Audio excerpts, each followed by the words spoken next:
If you searched how to buy shares of Vidrala S.A, this clip explains the essentials. Vidrala is a Spanish glass packaging manufacturer listed on CBOE EU under the ticker VID.MC.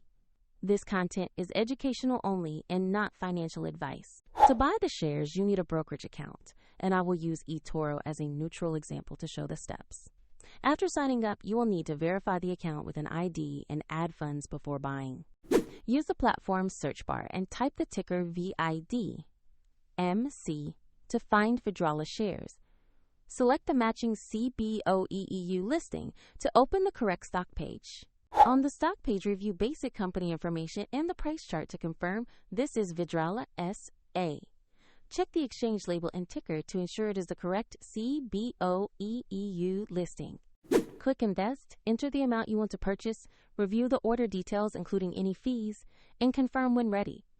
If the market is closed, your order may be queued or executed at the next open, and the platform will prompt you to add funds if your balance is insufficient. After execution, your new position will appear in your portfolio among your holdings.